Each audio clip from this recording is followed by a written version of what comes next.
Hello everyone, this is CS Vikram Sirohi and welcome to Affordable Classes। हम CSET के अंदर CSET में Indian contract act कर रहे हैं अपना इंडियन कॉन्ट्रैक्ट एक्ट, जिसमें क्या हुआ है हमारी ऑलरेडी 2 क्लासेस इसमें हो चुकी है। आज की हमारी ये क्लास नंबर 3 है। लास्ट क्लास में हम बात कर रहे थे flaw in the contract, flaw in the consents. Flaw in the consents का मतलब क्या होता है कि भाई हमने एक चीज पढ़ी थी कि जब भी कोई दो पार्टी अग्रीमेंट कर रही है तो दोनों की म्यूचुअल कंसेंट होनी चाहिए। म्यूचुअल कंसेंट मतलब आपसी सहमति होनी चाहिए। कंसेंट होना ये मैटर नहीं करना, फ्री कंसेंट होना ये मैटर करता है। अब किसी के दबाव में आके आपके साथ किसी ने फ्रॉड किया, आपके के साथ किसी ने कुछ गलत आपको मिस रिप्रेजेंट किया, अगर उस बेसिस पे आपके साथ आप किसी से कॉन्ट्रैक्ट कर रहे हो तो वो फ्लाइन कंसेंट होते हैं, ठीक है ना। और उसमें फिर हम पढ़ रहे थे मिस रिप्रेजेंटेशन, फ्रॉड पढ़ रहे थे, मिस रिप्रेजेंटेशन पढ़ रहे थे, जिसमें हमने बात किया था कि रीजंस क्या होते हैं मिस रिप्रेजेंटेशन के, हमने बात किया था। अब आ जाते हैं फ्रॉड किस बेसिस पे हो सकता है आपके साथ। फ्रॉड, अब फ्रॉड कैसे हो सकता है कि कॉन्ट्रैक्ट आपने किया और आपकी जो कंसेंट थी वो आपने फ्रॉड में आके क्या कर दिया, ले ली, आपके साथ फ्रॉड किया किसी ने। Fraud is a untrue statement made knowingly और without belief in its truth और रेकलेसली। फ्रॉड जो क्या कहता है, fraud is an untrue statement.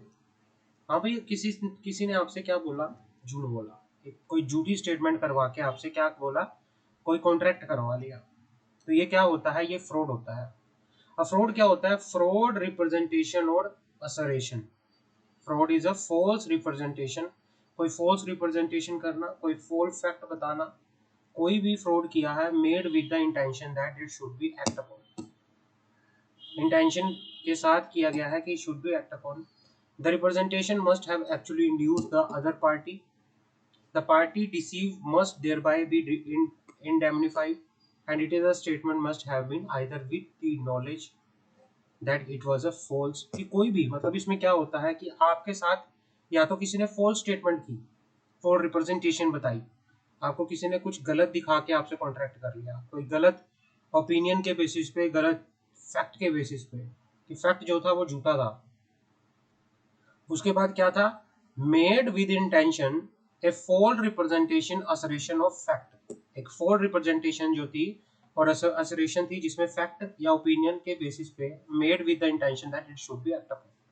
The representation must have actually induced the other party to enter, और जो आप रिप्रेजेंटेशन कर रहे हो, वो जो फॉल्स रिप्रेजेंटेशन कर रहे हो, आप किस पर्पस करके लिए कर रहे हो, किसी दूसरी पार्टी को आप क्या करवाना चाहते हो, जल्दी से जल्दी कोई एग्रीमेंट करवाना चाहते हो उससे। The party deceive must thereby be indemnified for there is no fraud without damages. The statement must have been made either with the knowledge that it was false or without belief in its truth. तो ये सारी क्या होती हैं, ये सारा fraud के cases होते हैं।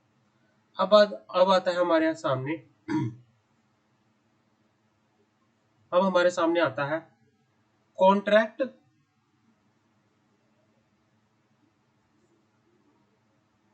कॉन्ट्रैक्ट उबेरिमई फिडेई क्या होता है। कॉन्ट्रैक्ट उबेरिमई फिडेई क्या होता है। There are contract in which law imposes special duty to act with utmost good faith। ये कहना चाह रहा है कि भाई ऐसे कॉन्ट्रैक्ट होते हैं जिसके अंदर लॉ क्या करता है, एक स्पेशल ड्यूटी इम्पोज करता है कि भाई जो आप कॉन्ट्रैक्ट करोगे उसके लिए आप प्रॉपर अच्छे से गुड फेथ में कॉन्ट्रैक्ट करोगे और जितनी भी मटेरियल इंफॉर्मेशन है उनको डिस्क्लोज करके यहाँ पर चलोगे, है ना। Failure to disclose information will render the contract voidable at the option of the party. अगर आप कोई इंफॉर्मेशन ढंग से नहीं देते, failure to disclose the information, तो जो भी आपका कॉन्ट्रैक्ट होगा वो क्या होगा, वोइडेबल होगा। क्लियर है यहाँ तक। कॉन्ट्रैक्ट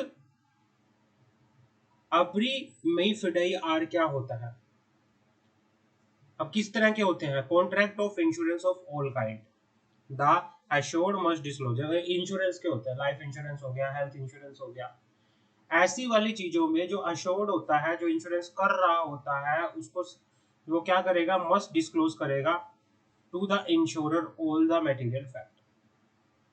जो पर्सन है इंश्योरेंस कर रहा है और जो इंश्योरेंस करवा रहा है ना, उसको क्या करेगा, सारे के सारे मटेरियल फैक्ट जो भी इंपॉर्टेंट चीजें हैं बता के चलेगा। And what ever he state must be correct and truthful, और जो भी उसने बोला है वो करेक्ट होना चाहिए, ट्रूथफुल होना चाहिए। दूसरा, कंपनी प्रोस्पेक्टस। भाई जब कंपनी क्या कर रही है, कंपनी पब्लिक में अपने शेयर इशू कर रही है, और उसके लिए जो प्रोस्पेक्टस इशू कर रही है, तो प्रोस्पेक्टस के अंदर कंपनी अपने बिजनेस के बारे में, अपनी प्रोफाइल्स के बारे में, बोर्ड ऑफ डायरेक्टर के बारे में, एवरीथिंग कंपनी क्या करेगी, प्रोस्पेक्टस के अंदर डिस्क्लोज करेगी। Contract for the sale of land. भाई कोई बंदा किसी दूसरी पार्टी के साथ क्या कर रहा है, एग्रीमेंट कर रहा है, कॉन्ट्रैक्ट कर रहा है, अपनी कोई लैंड बेच रहा है, और बेचते टाइम जो कॉन्ट्रैक्ट होता है, उस कॉन्ट्रैक्ट के अंदर भाई सब कुछ बड़े अच्छे से बताया जाएगा, वो सारी चीजें बड़ी डिटेल्स में बताई जाएंगी। आगे बढ़ते हैं। Contract of family arrangement. Contract of family arrangement, when the member of a family make agreement or arrangement for the settlement of the family property, each member of the family must make full disclosure of every material fact within his knowledge। कि contract of family arrangement क्या होता है? Contract of family arrangement कहता है कि भाई जब कोई फैमिली के अंदर कोई, जैसे क्या होता है, फैमिली की प्रॉपर्टी में बट रही है, बंटवारा हो रहा है। अब फैमिली की प्रॉपर्टी के अंदर अगर बंटवारा हो रहा है, तो बंटवारा करते टाइम हर एक चीज को बड़े ध्यान से, बड़ी अच्छे से बताया जाएगा। कोवर्जन का मतलब क्या होता है? कोवर्जन, कोवर्जन का मतलब होता है किसी को थ्रेट करना, किसी को चोट पहुंचाना, है ना। जो कोवर्जन है, कोवर्जन का मतलब डिफाइन किया गया है section 15 of the Indian contract act.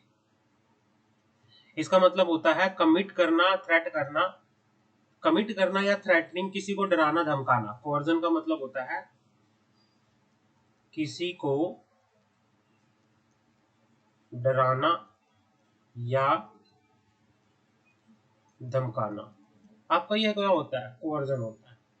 और इसको बताया गया है कि coercion as defined in the section 15 of the act means committing और threatening to commit any act forbidden by Indian penal code.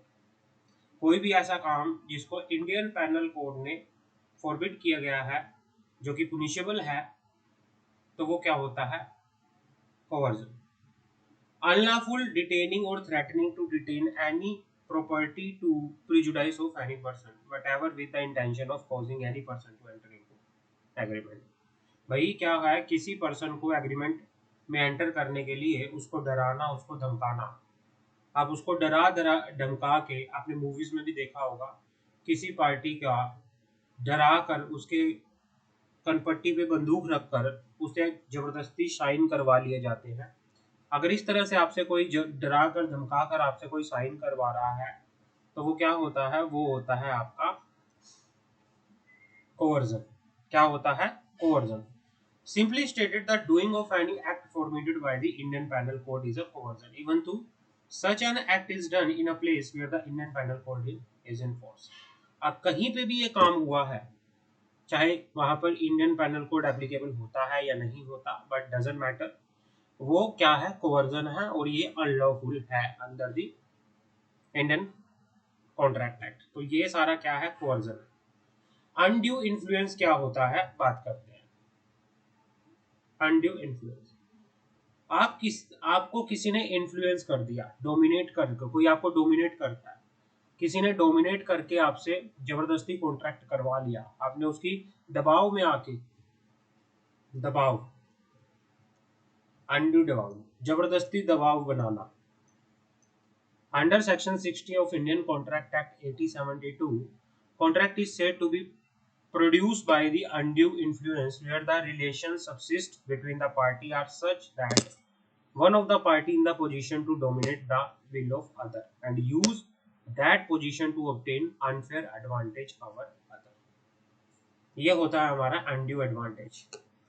Undue influence, sorry, undue influence के अंदर क्या होता है कि सेक्शन 16 के अंदर बताया गया है इन इंडियन कॉन्ट्रैक्ट एक्ट 1872 के अंदर कि कोई भी contract is said to be produced by undue influence where the relations subsisting between the party are such that one of the party in the position to dominate the other party, जहां पर एक party दूसरे party को dominate करती है, उस पर दबाव बनाती है जबरदस्ती।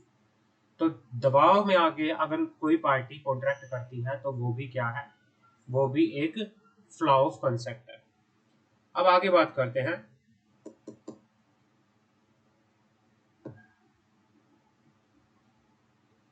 Legality of object. One of the requisites of a valid contract is that the object should be lawful. आप ये भी देखोगे कि भाई कोई कॉन्ट्रैक्ट आप कर रहे हो तो आपका जो कॉन्ट्रैक्ट करने का पर्पस होना चाहिए, जो ऑब्जेक्ट होना चाहिए, वो क्या होना चाहिए, लीगल होना चाहिए, लीगल ऑब्जेक्ट। आप किसी क्रिमिनल कोई किसी को मरवाने के लिए सुपारी दे रहे हो, हाँ, आप किसी इलीगल काम के लिए कॉन्ट्रैक्ट कर रहे हो, स्मगलिंग के लिए कॉन्ट्रैक्ट कर रहे हो, तो वैसे कॉन्ट्रैक्ट क्या होते हैं, all the agreement are contract if they are made by the free consent of the party and party competent to contract for a lawful consideration and with a lawful object. यहाँ पे क्या होना चाहिए, contract करने के लिए free consent होनी चाहिए पार्टी की,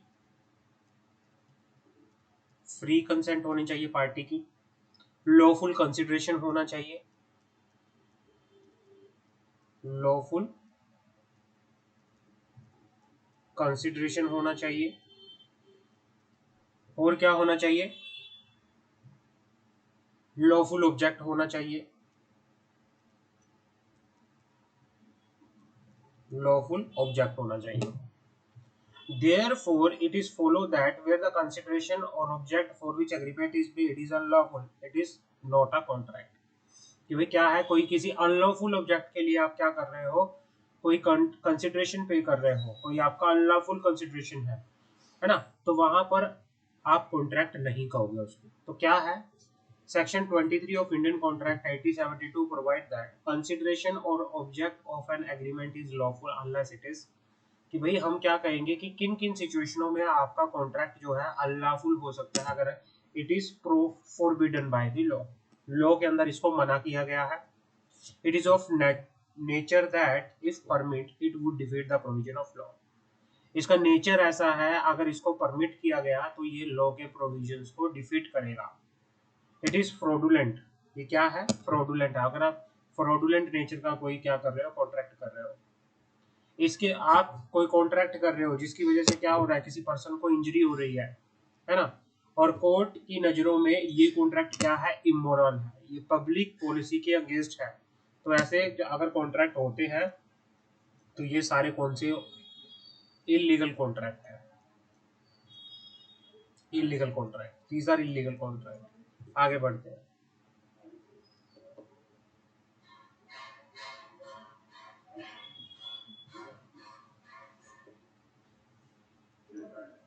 void and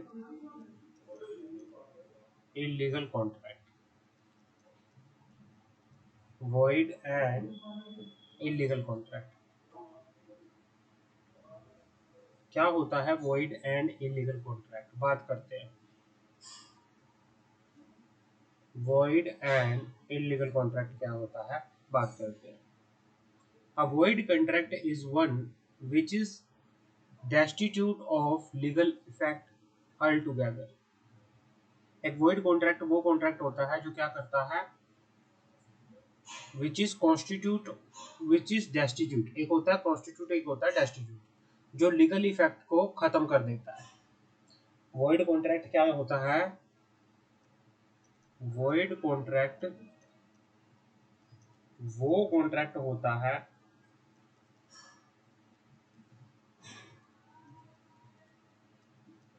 जो कॉन्ट्रैक्ट के लीगल इफेक्ट को, कॉन्ट्रैक्ट के लीगल इफेक्ट को खत्म कर देता है, खत्म कर देता है। तो वो क्या होते हैं, void contract होता है। illegal contract too has no legal effect as between the immediate party to contract, और illegal contract का कोई legal effect नहीं होता, ठीक है ना। तो ये होते हैं illegal। consequences क्या होते हैं, अब यहां से बड़ा ध्यान से पढ़ना। इलीगल एग्रीमेंट के कॉन्सिक्वेंसेस क्या होते हैं बात करते हैं। इलीगल एग्रीमेंट के कॉन्सिक्वेंसेस क्या होते हैं बात करते हैं। इलीगल एग्रीमेंट जो होता है वॉइड होता है, पूरी तरह से वॉइड होता है। No action can be brought by the party to an illegal agreement. आपने कोई इलीगल एग्रीमेंट किया है, पार्टी किसी तरह से कोई एक्शन नहीं ले सकती एक दूसरे के खिलाफ। Ex turpi causa non oritur action, no action arise. Illegal contract से पहले तो क्या होता है, वॉइड होते हैं। दूसरा, इसमें कोई एक्शन, नो एक्शन अराइज, इसमें कोई एक्शन अराइज नहीं होता। मनी पेड और property transfer illegal contract can not be recover. आपने इलीगल एग्रीमेंट किया और उसमें आपने कोई मनी किसी को पे कर दिया, अपनी किसी को प्रॉपर्टी ट्रांसफर कर दिया, और अगर बाद में पता चला कि ये इलीगल था, तो आप अपनी मनी को और आप अपने इस चीज को कोई क्या नहीं कर सकते, रिकवर नहीं कर सकते। Where agreement consist of two part, जहां पर एग्रीमेंट जो होता है दो पार्ट में कंसिस्ट होता है, legal and illegal. Legal part is separable from the illegal one. मान लो क्या होता है, आपने कोई कॉन्ट्रैक्ट किया, उसमें कई कुछ चीज लीगल थी, कुछ चीज इलीगल थी, और जो दोनों क्या है, सेपरेबल है। तो लीगल वाला वैलिड रहेगा, इलीगल वाला वॉइड हो जाएगा। अगर आपने कोई कॉन्ट्रैक्ट किया जिसमें आप सेपरेट नहीं कर सकते, लीगल पार्ट को इलीगल पार्ट को सेपरेट नहीं कर सकते, तो उस सिचुएशन में क्या होगा, तो उस सिचुएशन में पूरे का पूरा कॉन्ट्रैक्ट जो है क्या हो जाएगा, इलीगल हो जाएगा। पूरे का पूरा कॉन्ट्रैक्ट क्या हो जाएगा, इलीगल हो जाएगा। Any agreement which is collateral to illegal agreement is stain with illegality. ये कहना जा रहा है कि कोई एग्रीमेंट हुआ जो कि किससे जुड़ा है, किसी इलीगल एग्रीमेंट से कोलैटरल है। कोलैटरल मतलब अटैच होना, कि भाई कोई भी कॉन्ट्रैक्ट आपने किया लेकिन वो किसी इलीगल एग्रीमेंट से अटैच हुआ पड़ा है, तो उस सिचुएशन में क्या होगा, उस सिचुएशन में पूरे का पूरा जो आपका कॉन्ट्रैक्ट है वो इलीगल होगा। वो क्या होगा, इलीगल होगा। आगे बढ़ते हैं, आगे बात करते हैं।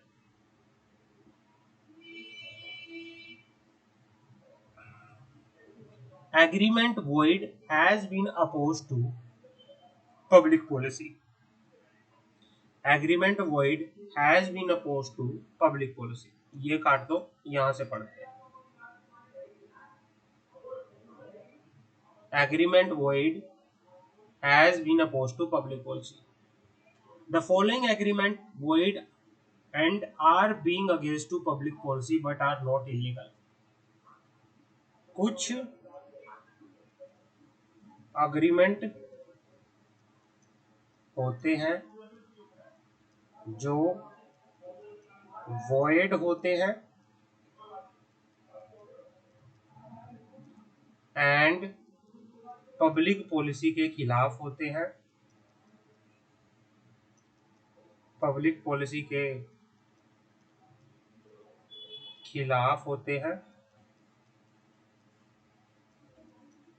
पर इलीगल नहीं होते, पर इलीगल नहीं होते।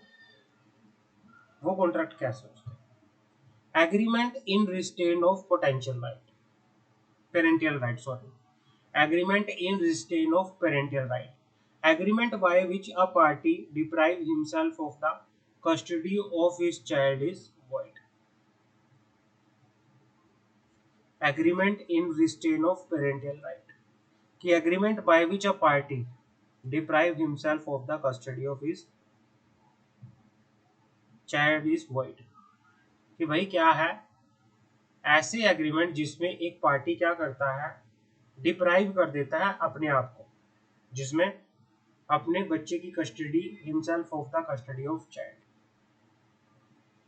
जिसमें क्या होता है कि एक पार्टी क्या होता है, जैसे पिता ने अपनी बच्चे की कस्टडी माँ को दे दी, उसकी माँ को दे दी, तो उसमें वो क्या करता है, जहां पर एक पार्टी अपने आप को डिप्राइव कर देती है, डिप्राइव करना, त्याग देना, छोड़ देती है, जो उसकी कस्टडी होती है उसके बच्चे की, वो छोड़ देने के रिगार्डिंग एग्रीमेंट होता है। ऐसे एग्रीमेंट वॉइड होते हैं, लेकिन ऐसे एग्रीमेंट इलीगल नहीं होते, ये लीगल एग्रीमेंट कहा जाएगा, इसे पब्लिक पॉलिसी के खिलाफ होते हैं।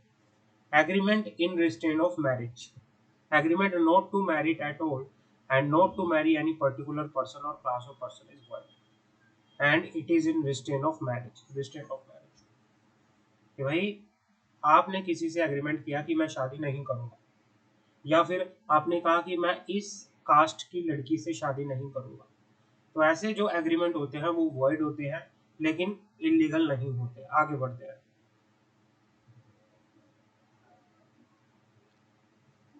आगे बढ़ते हैं।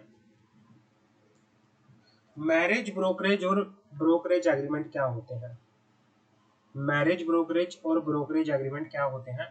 Agreement to procure marriage for reward is void. Agreement to procure marriage for reward is void, where a Purohit was promised rupees 200 in consideration of procuring a wife for the defendant. The promise was held void as a opposed to public policy, and the Purohit could not recover the promise. कि भाई क्या है कि भाई अगर कोई शादी करवाने के लिए आपसे कोई ब्रोकरेज ले रहा है, तो वो ब्रोकरेज के रिगार्डिंग जो एग्रीमेंट होता है वो वॉइड होता है, जो पब्लिक पॉलिसी के खिलाफ है, लेकिन वो इलीगल नहीं होता। Agreement in restraint of personal freedom are void. आप किसी की पर्सनल फ्रीडम में क्या कर रहे हो? रोक रहे हो। आप किसी की पर्सनल फ्रीडम को क्या कर रहे हो? रोक रहे हो, तो वो भी क्या होता है? वॉइड होता है agreement. Agreement in restraint of trade, restrain of trade. Agreement in restraint of trade is one which seek to restrict a person from the freely exercises trade। जहां पर आप किसी पर्सन को क्या कर रहे हो? ऐसा एग्रीमेंट जहां पर आप किसी पर्सन को बिजनेस करने से, कोई व्यापार करने से रोक रहे हो, तो ऐसे ही उसको बोला जाता है क्या? Restrain of agreement, restrain of marriage, agreement in restraint of marriage. आगे बढ़ते हैं। वेजरिंग एग्रीमेंट क्या होता है?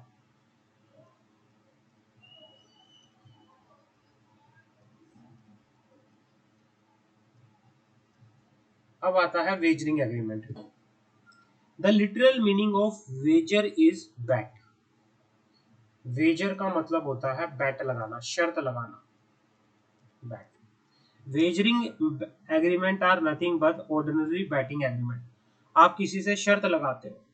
For example, A and B ने एंटर किया एक एग्रीमेंट, ए ने बी के साथ एग्रीमेंट किया कि अगर England cricket team win the test match, A will pay B rupees 100 and lose, B will pay rupees 100 to A। उसने कहा कि अगर इंग्लैंड की टीम मैच जीत जाती है तो ए बी को पैसे देगा 100 रुपए, अगर हार जाती है तो बी ए को पैसे देगा 100 रुपए। This is wagering agreement and nothing can be recovered bye winning party under the agreement. ये वेजरिंग एग्रीमेंट होते हैं। इसमें क्या होता है? पार्टी एक दूसरे से पैसा रिकवर नहीं कर सकती, ठीक है ना। तो ऐसे अगर वेजरिंग एग्रीमेंट होते हैं, ऐसे एग्रीमेंट वॉइड होते हैं। वेजरिंग एग्रीमेंट क्या होते हैं?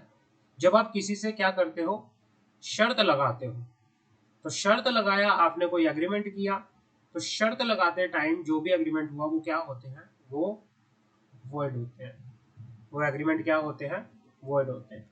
In India accept Mumbai, Mumbai को छोड़ के इंडिया में जो ये वेजरिंग एग्रीमेंट होते हैं ये सारे के सारे वॉइड होते हैं। मुंबई के अंदर ये लीगल है। अगर मुंबई से बाहर आप कहीं में भी किसी दूसरे राज्य में आप कोई भी वेजरिंग एग्रीमेंट करते हो तो वो वॉइड है। In Mumbai wagering agreement have been declare illegal by avoiding wagers amendment act 1865। लेकिन वेजरिंग एग्रीमेंट को मुंबई के अंदर भी अब क्या कर दिया गया है? इलीगल कर दिया गया है।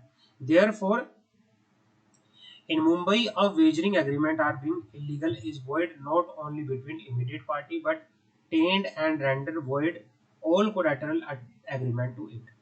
जितने भी वेजरिंग एग्रीमेंट से जुड़े एग्रीमेंट है सारे के सारे अब क्या है, वॉइड है। क्लियर, समझ आ गई। तो इस तरह से क्या होता है वेजरिंग एग्रीमेंट। अगर आपसे कोई पूछे कि क्या वेजरिंग एग्रीमेंट वॉइड होते हैं वैलिड होते हैं, तो आप, ये एक एग्जांपल है, ये आप पढ़ सकते हो खुद से। वेजरिंग एग्रीमेंट जो होते हैं वो वॉइड होते हैं। अब वॉइड एग्रीमेंट के अंदर क्या होता है, वॉइड एग्रीमेंट क्या होते हैं, तो आपसे पूछ सकता है कि वॉइड एग्रीमेंट है क्या।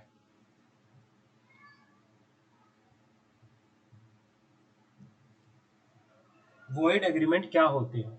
The following types of agreement are void agreement under the Indian contract Act. कुछ एग्रीमेंट होते हैं जो कि इंडियन कॉन्ट्रैक्ट एक्ट के अंदर वॉइड होते हैं। एग्रीमेंट बाय और with a minor, a person of unsound mind, a person disqualified under section 11। अगर आप किसी माइनर के साथ या फिर आप किसी अनसाउंड माइंड के पर्सन के साथ, या जो कि पर्सन डिस्क्वालीफाई किया गया है सेक्शन 11 में, अगर इन लोगों के साथ कोई एग्रीमेंट करते हो तो ये एग्रीमेंट जो होते हैं इट इज वॉइड एग्रीमेंट। ये एग्रीमेंट जो होते हैं ये वॉइड एग्रीमेंट होते हैं। आगे बढ़ते हैं। Agreement made under a mistake of a fact material to a agreement on the part of both of the party. ये कहना चाह रहा है कि भाई अगर आपने अंडर मिसरिप्रेजेंटेशन किसी के साथ मिसरिप्रेजेंटेशन करके, फ्रॉड करके मिसरिप्रेजेंटेशन के बेसिस पे आपने किसी से एग्रीमेंट कर लिया, वो भी क्या होगा, वो भी वॉइड होगा। कोई अनलॉफुल कंसिडरेशन के लिए, अनलॉफुल ऑब्जेक्ट के लिए आपने कोई कॉन्ट्रैक्ट किया, वो भी क्या होगा, वॉइड होगा। If any party of a single consideration for one or more object or any one or any part of any of the several consideration for single object।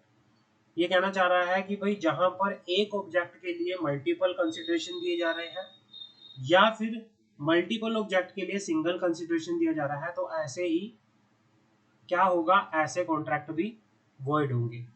Agreement made without consideration subject to 3 exception provided to the section 25। Without consideration कोई भी agreement होता है तो वो भी क्या होगा, void होगा। एग्रीमेंट किया जाता है रिस्ट्रेन ऑफ मैरिज, मैरिज को रोकने के लिए, मैरिज में रुकावट लाने के लिए कोई भी एग्रीमेंट किया गया है। एग्रीमेंट किया गया है ट्रेड को रिस्ट्रेन करने के लिए, किसी लीगल प्रोसीडिंग को रिस्ट्रेन करने के लिए। रिस्ट्रेन मतलब रोकना, रुकावट पैदा करना। Agreement the meaning of which not certain capable of being certain. भाई ऐसा एग्रीमेंट जिसका पता ही नहीं है किस पर्पस के लिए बनाया जा रहा है, तो वो भी वॉइड एग्रीमेंट होगा। Agreement by way of wager, कोई भी agreement by way of wager किया जा रहा है तो वो भी। Agreement to enter into agreement in future, future में अंदर कोई भी एग्रीमेंट में अंदर एंटर करने के लिए आप एग्रीमेंट कर रहे हो तो वो भी वॉइड है। Agreement to do an impossible act, किसी इम्पॉसिबल एक्ट को करने के लिए आप एग्रीमेंट कर रहे हो तो वो भी क्या है, वॉइड है। आगे बात करते हैं।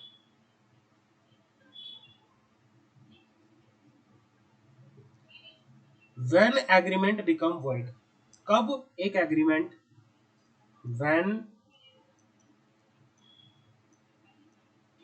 एग्रीमेंट बिकम वॉइड, कब एक एग्रीमेंट वॉइड बनता है। Agreement not enforceable by law, agreement not enforceable bye,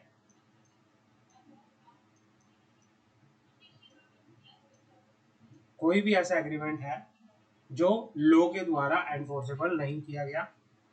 contract which cease to be enforceable by law become void when it cease to be enforceable, कि भाई लॉ के द्वारा जिसको seize कर दिया गया है एनफोर्सेबल, लॉ ने जिसको रोक दिया गया है। A contract become void by reason of some event which the promisor could not prevent. The performance of contract become impossible. जहां पर परफॉर्मेंस करना किसी कॉन्ट्रैक्ट की इम्पॉसिबल हो जाता है। Contract become void by reason of subsequently illegality, भाई आपने किसी के साथ कॉन्ट्रैक्ट किया लेकिन बाद में क्या हुआ, वो कॉन्ट्रैक्ट नहीं कर सकता, इलीगल हो गया, तो वहां पे आपका कॉन्ट्रैक्ट वॉइड हो जाएगा। A contingent contract to do और not to do anything of a uncertain future event happen become void. किसी अनसर्टेन फ्यूचर इवेंट के लिए आप कॉन्ट्रैक्ट कर रहे हो और where a contract is voidable at the option of the aggrieved party.